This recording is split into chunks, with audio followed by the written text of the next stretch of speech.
Halo Sobat Easy Stock, kita mau bahas saham-saham yang baru IPO tahun 2022 ini sampai dengan bulan September akhir ini.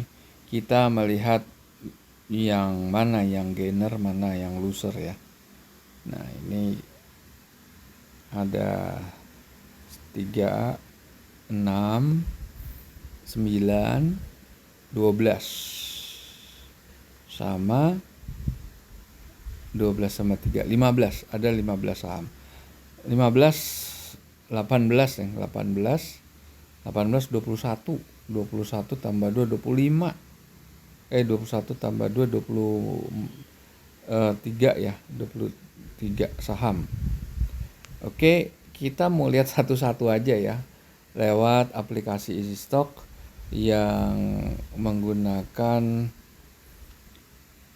metodenya Benjamin Graham dari buku Security Analysis dan Intelligent Investor, dua buku pegangannya Warren Buffett untuk menghitung nilai wajar saham yang listed di bursa. Nah sekarang sobat bisa mendownload aplikasi Easy Stock di Google Play Store, tapi andaikan masih under maintenance silakan request link, nanti kita share linknya untuk bisa digunakan untuk mencek harga-harga dibandingkan dengan nilai wajarnya. Oke, kita mulai aja. Oke, ini kalau Anda download dari Google Play Store atau kita share link seperti ini. Oke, nomor 1 apa tadi? Kita langsung dari awal. Call.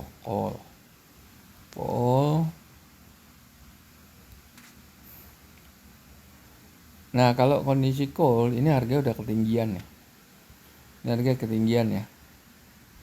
Kita lihat performance keuangannya bagus, 51% half year, jadi full year bisa 100% lebih. Marginnya juga 22,7, bagus. Working capital aja lemahnya di bawah 1. Berarti kan net current assetnya lebih tinggi, lebih rendah daripada utang jangka pendek. Kedua kita lihat Arko.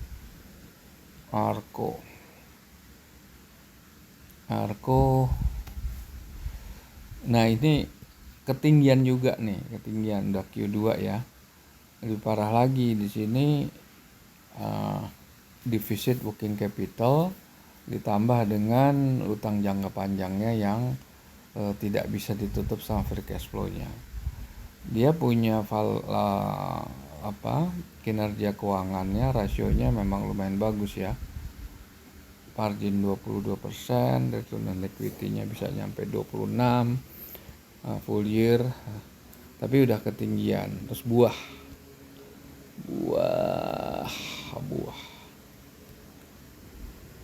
Ini pun juga ketinggian semuanya, semua over value semua 3 saham. Ini baru Q1. Dia financial ratio-nya, return on equity bagus.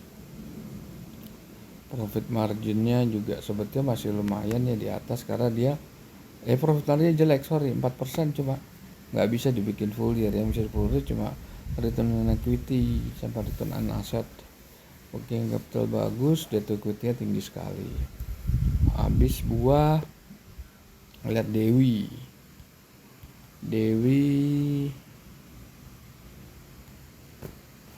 ketinggian juga. Cuma 60 perak dia. Laporan keuangan udah semester 1, return on equity-nya ya di atas rata-rata sih kalau full year ya. Marginnya di bawah benchmark, working capital masih bagus, debt equity bagus. Ini Dewi. Habis Dewi HATM. Rata-rata semua udah kemahalan ini HATM. Tuh kemahalan juga nih over value. Dia return on equity-nya bagus, profit margin-nya bagus, working capital-nya bagus, cuma ketinggian. Mau ngomong apa? Sekarang KRYA.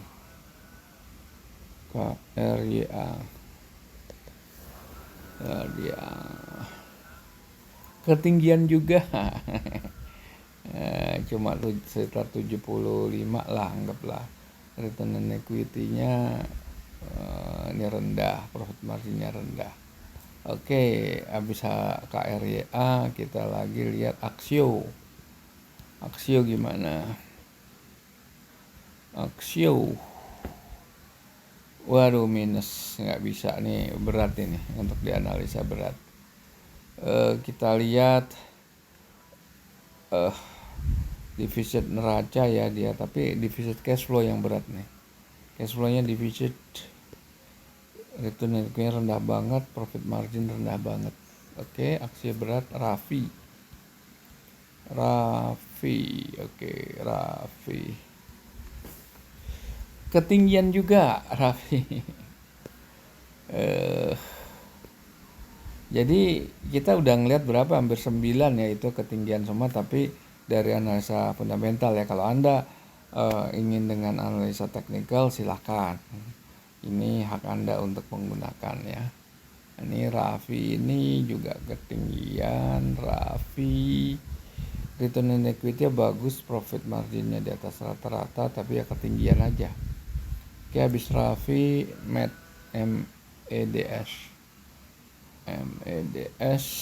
medical nggak bisa dianalisa. Kita buka nih ya, net current asset cuma 12 miliar, tapi dia free cash flow-nya minus 50. Waduh berat dia kalau udah minus 50. Ini juga profit marginnya nggak masuk akal. Oke, kita lihat lagi habis match apa, kita lihat Crab.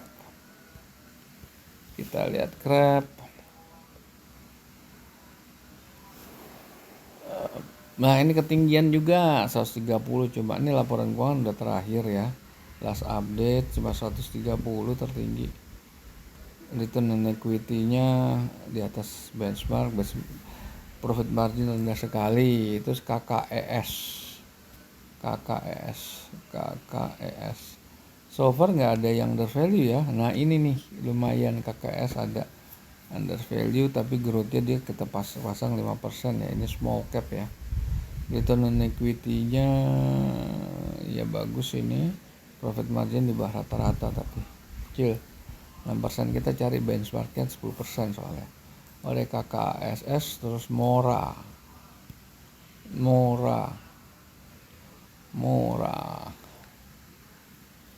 ketinggian. Tinggian dia defisit working capital dan tarajanya pasti defisit. Free cash flow-nya cuma 852 miliar, nggak kuat ngangkatnya. Dia punya return on equity-nya bagus di atas rata-rata, marginnya juga bagus, cuma kemahalan gitu. Mora ya, terus habis Mora Jar.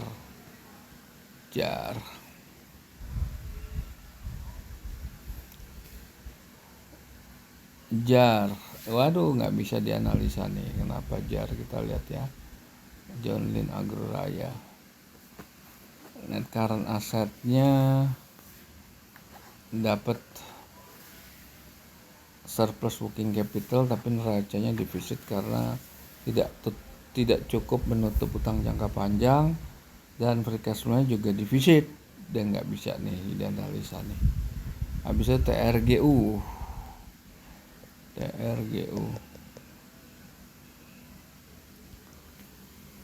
nggak bisa juga dianalisa. Ini kita lihat net current asset 809, berarti kalau untuk utang jangka pendeknya dia defisit working capital, dan free cash flow-nya 44 miliar itu nggak sanggup nutupnya. Return on equity-nya juga rendah, profit margin nggak sampai 1. Terus AAMM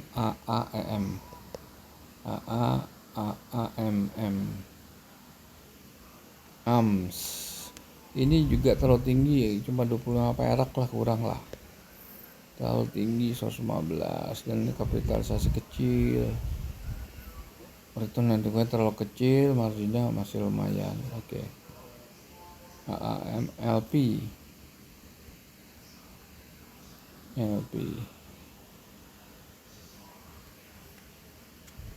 tidak bisa dianalisa. LP negatif karena apa? Free cash flow-nya defisit 170 miliar. juga defisit neraca, dia nggak bisa dia dianalisa, tapi nggak bisa euro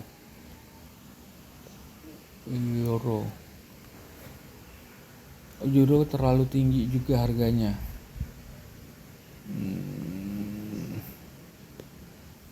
Cuma 35 perak, return harganya luar biasa nih.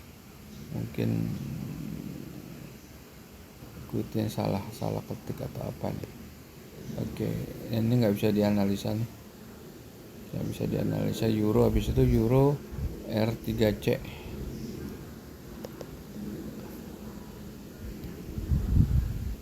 nggak bisa dianalisa. Free cash flow-nya negatif, neraca masih positif tapi free cash flow-nya negatifnya lebih besar pada positif net current asset-nya. Oke, RCC nggak bisa. Sekarang gula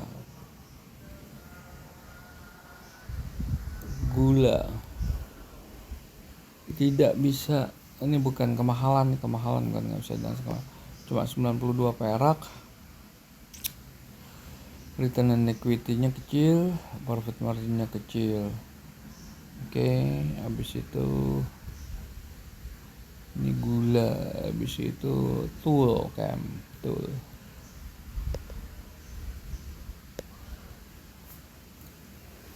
Nah ini tool yang masih bisa nih, ini baru satu nih tool, tapi kapitalisasi kecil ya. Cuma ini yang bagus, ini neraca bagus dia, free cash flow bagus, return on equity full year bisa sampai 40, debt to equity bagus, marginnya bagus, working capital bagus. Hanya tools yang bagus nih, tools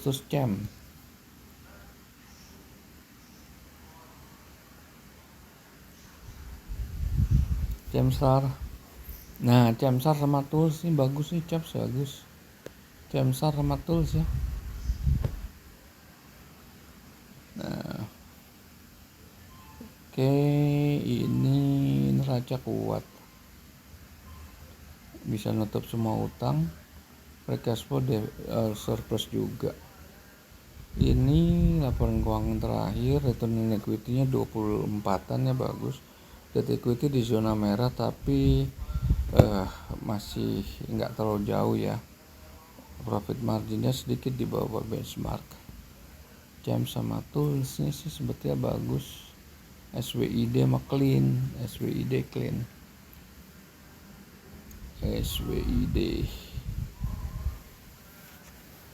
ketinggian, SWID harganya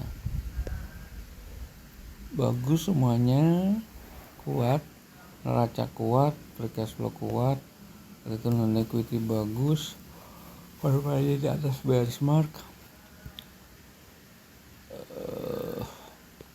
Tapi laporan keuangan belum terupdate ya. Clean, sekarang kita lihat clean nggak bisa dianalisa, hanya tuh sama cam saja tadi. Karena apa? Free cash flow-nya defisit 2 miliar kurang, karena asetnya juga tidak bisa nutup semua utang, jadi neraca defisit. Oke, clean. Dan nanti return on equity terlalu rendah, margin oke lah, tapi clean. Habis itu udah. Jadi para pemirsa, hanya tuh lama cam yang bagus, yang lain kalau menurut analisa fundamental ya. Coba dapat Cemstar bagus kan, Cemstar. Kalau terus